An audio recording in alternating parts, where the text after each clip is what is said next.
I'd like to start with introductions of my fellow commission members, starting on my right. Donna?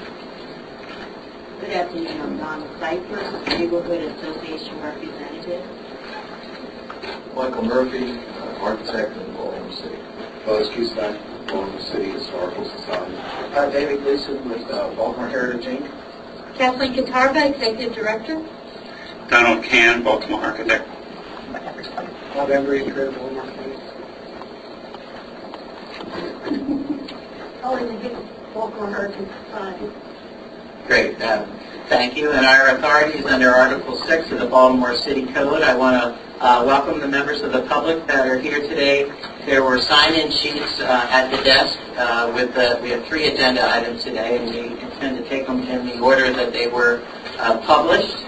Our hearings are taped, and that's what serves as the official record of our meetings. And I guess the cameras and microphones are up there in the ceiling. Just go for it.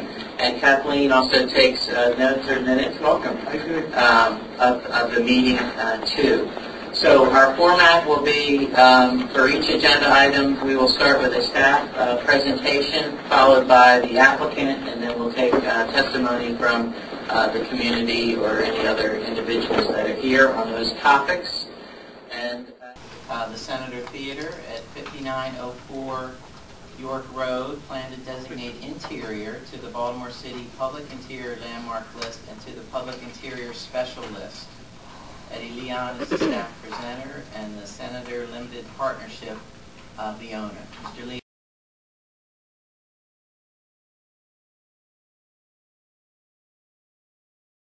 Thank you for having me. Just clarify a few points.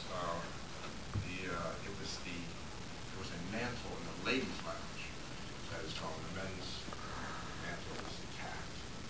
The wall curtains have changed a little bit. It's intact. Can you all hear me okay? Yeah, you have to speak. I'm not sure that mic's operating properly, so please, if you would, just speak up a little bit. Also, with regards to the ladies' room, most of, obviously, the male experts in historic preservation have not been back there. I have, by necessity, been back there, and it has some distinctive features as well behind the ladies' lounge. Curved wall, all the original tile. And the person who spoke up here, Gail Grove, did an excellent job of doing some restoration back there. So that, I suggest that would be included. Great, thank you. Excuse me for sort of reading at you here, and I'll roll through this as quickly as possible. As the owner of Baltimore's historic Senator Theater, I want to thank you for this opportunity to address the Commission.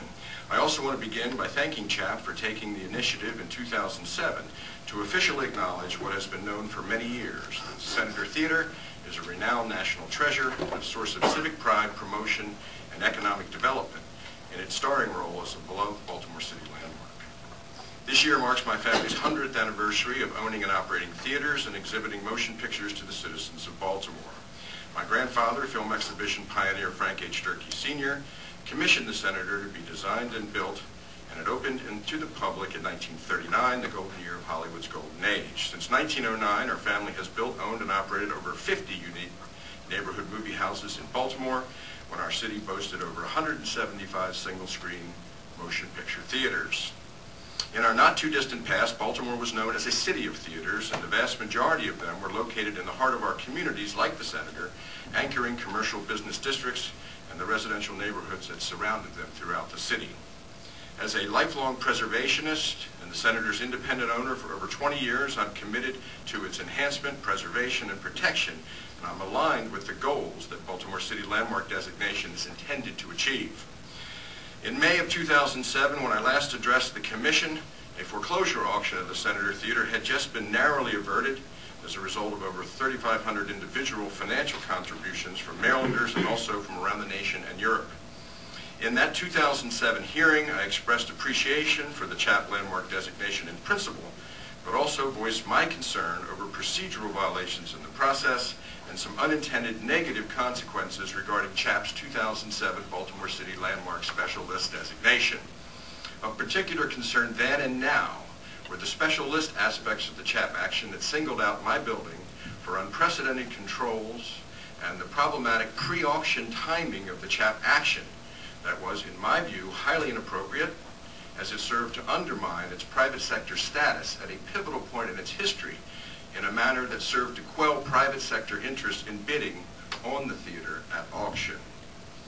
Thankfully, the foreclosure auction did not take place in 2007. It was apparent, however, that the unprecedented special list CHAP designation intended to place exterior and possibly interior municipal controls over the senator would have tainted the auction process and inhibited the bidding to a significant degree among all prospective bidders, even those with a clear commitment to historic preservation who had the resources to take the Senator Theater to new heights in the entertainment industry. While these aspects of CHAP's unprecedented actions in the spring of 2007 were alarming, including the specter of imposing controls on the theater's interior spaces, the foreclosure auction had been averted at that point in time. In that context, I put my concerns on the record, which included the onerous specter of interior controls, the inappropriate pre-auction timing, and the procedural lapses regarding proper notification and consultation with leaders of the primary community organizations and business associations that represent the districts that surround the Senator's North Baltimore location. With those provisos, I then expressed support for the good intentions of the special list CHAP action that singled out the Senator, including the facade control that as owner I willingly conveyed to Baltimore City. At that time, I was also given assurances that unprecedented interior municipal control of my historic building was deemed by the law department to be overreaching and possibly unconstitutional, and that as a result, interior control of the Senator Theater would not be sought as part of the special list legislation. I was informed by our 4th District Councilman Bill Henry in the spring of 2008 that this was no longer the case, and that the authorization to seek interior controls was put into the City Council bill without my being informed and without my knowledge. In 2007, I stressed to the Commission that to truly preserve and protect Baltimore's Senator Theater, it's important to note that the scope of the endeavor involves more than merely protecting its stunning and unique edifice. What was also needed to be acknowledged and preserved in a commensurate manner was the Senator's then 68-year unbroken chain of award-winning independent ownership, operation, and stewardship by me and my family.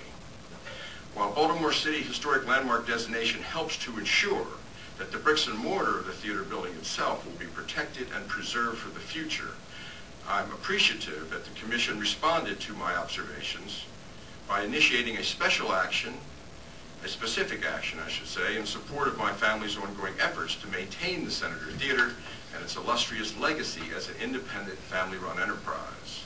Shortly after the hearing in 2007, the Executive Director of CHAP, Tom Kiefaber, wrote to Mayor Dixon and the entire City Council on behalf of the Commission in support of my family's ongoing stewardship of the Senator, including the quotes, "Given the special value of the Senator Theater to the citizens of Baltimore, the Commission seeks your support in securing its future." The Commission agreed to write to the Mayor and City Council to encourage the City to explore all options for the continued operation and ownership of the Senator Theater. Mr. Tom Kiefaber has been a devoted steward and tireless advocate for the unique and irreplaceable Senator Theater, and the CHAP Commission will welcome any assistance you can provide to allow him to continue to preserve this important community treasure.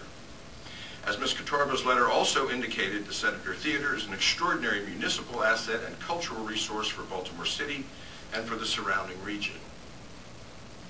Thankful for that specific acknowledgement directed to the Mayor and Baltimore City Council, I took at face value that in addition, excuse me, is it possible to get some water? Trying to roll through as fast as possible. I took at face value that in addition to the city's desire to impose municipal controls with its landmark facade action, that there was also a timely mandate for the city's economic development representatives to begin working along with us to assist us in reaching our stated goals to transition my family's 70-year private ownership of the facility to nonprofit status to ensure its ongoing protection and preservation for the enjoyment of generations to come.